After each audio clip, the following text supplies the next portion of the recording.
Hello, good morning student.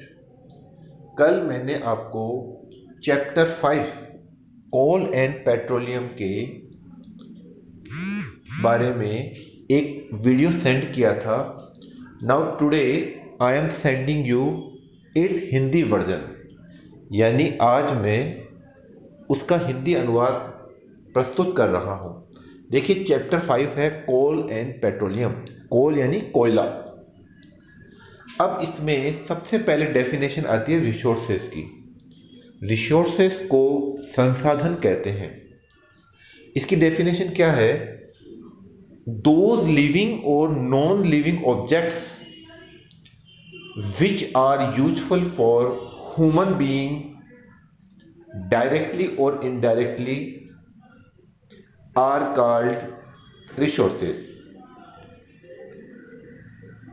यानी वे जीवित या अजीवित वस्तुएं जो मानव के प्रत्यक्ष या अप्रत्यक्ष रूप से काम में आती है, उन वस्तुओं को हम रिसोर्सेज कहते हैं।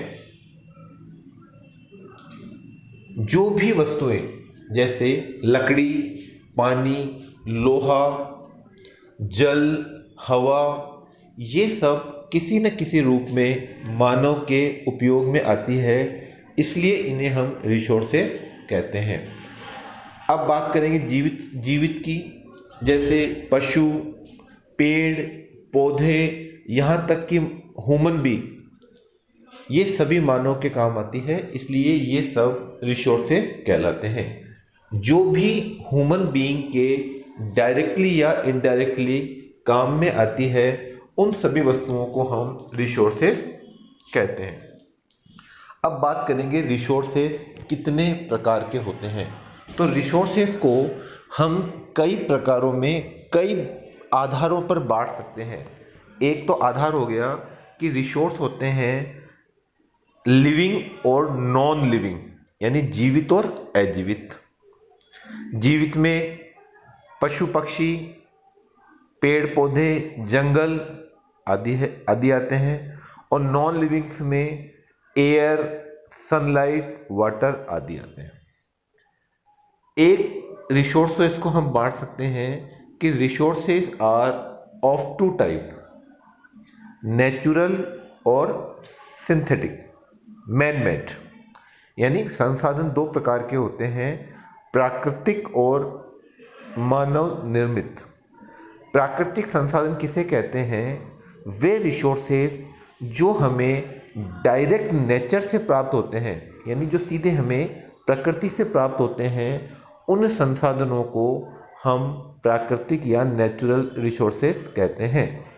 और जो संसाधन हम मानव खुद बनाता है, उसे हम मैन मेड रिसोर्सेज कहते हैं। तो दो प्रकार के संसाधन हो गए, एक तो लिविंग और नॉन लिविंग, और दूसरा क्लासिफिकेशन हो गया नेचुरल और मैन मेड।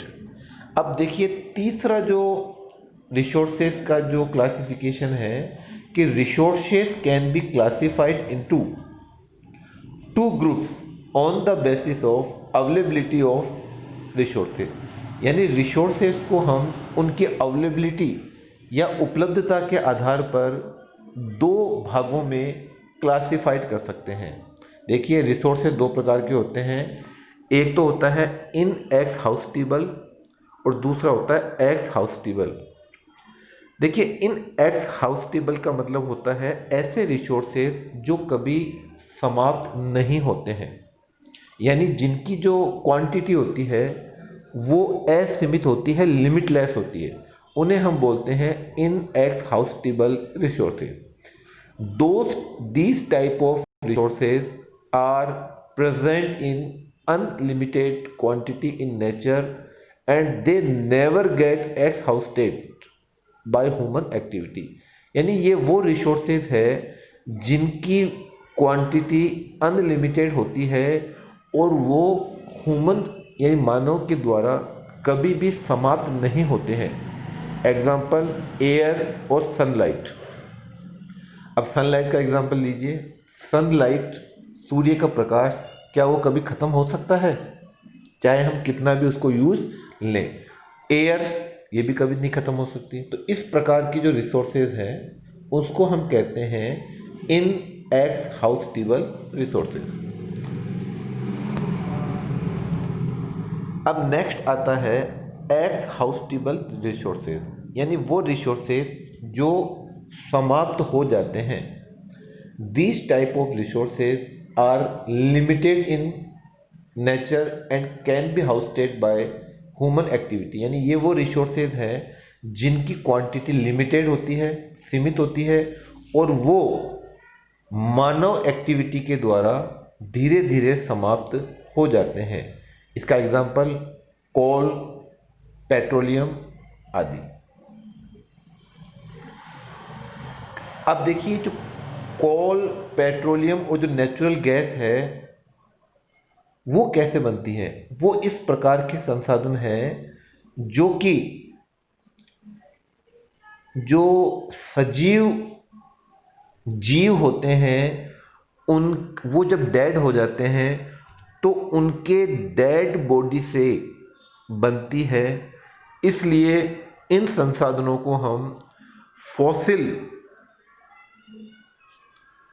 फ्यूल्स कहते हैं, यानी फ्यूल्स यानी ईंधन के रूप में काम में आती है। देखिए कोल, पेट्रोलियम और प्राकृतिक गैस, ये चूंकि फ्यूल के रूप में काम आती है, इन्हें फॉसिल फ्यूल भी कहते हैं। फॉसिल का मतलब जो डेड ऑर्गेनिज्म होते हैं उनसे इनका निर्माण होता है, इसलिए इन्हें फॉसिल फ्यूल भी कहते हैं। अब बात करेंगे कोल, यूजेज ऑफ कोल, यानी कोयले के उपयोग। For fuel for cooking food, food को कुक करने के लिए फ्यूल के रूप में कोयले का उपयोग किया जाता है, यानी भोजन पकाने में इसका उपयोग किया जाता है। In railway engine to produce steam, steam यानी भाप, रेलवे इंजन में भाप उत्पन्न करने के लिए इसका प्रयोग होता है। In thermal power plants to produce electricity, जो थर्मल पावर प्लांट्स होते हैं उनमें इलेक्ट्रिसिटी यानी बिजली पैदा करने में इसका उपयोग होता है। Uses as fuel in many industries, यानी कई सार की इंडस्ट्रियों में फ्यूल के रूप में काम में आता है। फॉर्मेशन ऑफ कोल, देखिए लगभग 300 मिलियन साल पहले पूरी अर्थ पर जंगल ही जंगल थे और जीव जंतु थे। अब फ्लड आई या अर्थक्वेक आया और वो सारे के सारे जीव मिट्टी के नीचे दब गए। अब जैसे जैसे वो मिट्टी में दबते गए तो अंदर हायर टेम्परेचर और प्रेशर की वजह से लाखों सालों में वो जीव जंतु और पेड़ पौधे कोयले में बदल गए। यानी कोयले का जो निर्माण है वो लाखों सालों में उन जीव जंतुओं और पेड़ पौधों से होता है जो किसी कारण से भूमि में दब जाते हैं।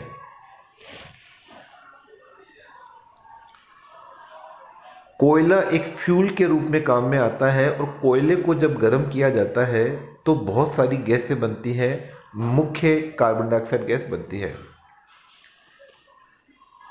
कोल is useful for producing many useful products, और देखिए जो कोयला है उससे हम कई प्रकार के उपयोगी प्रोडक्ट्स प्राप्त कर सकते हैं, जिसमें 3 मुख्य है, कोक, कोलतार और कोल गैस। अब देखिए कोक क्या होता है। It is a pure form of carbon, यानी ये कार्बन का प्योर फॉर्म या शुद्ध रूप है और ये मेटल्स के एक्सट्रैक्शन या मेटल के एक्सट्रैक्शन में काम आता है। कोलतार, कोलतार it is a black thick liquid, यानी काला गाढ़ा पदार्थ होता है और इसमें 200 प्रकार के पदार्थ होते हैं और ये मुख्यतः सड़क पर बिछाने के काम में आता है। Coal gas, it is obtained during the producing coal to get coke, यानी जब हम कोयले से कोक प्राप्त करते हैं उस समय हमें प्राप्त आती है प्राप्त होती है, यानी जब कोयले से कोक प्राप्त किया जाता है उस दौरान कोल गैस प्राप्त होती है और यह फ्यूल के रूप में इंडस्ट्रियों में काम में आती है। So this is the Hindi version of previous video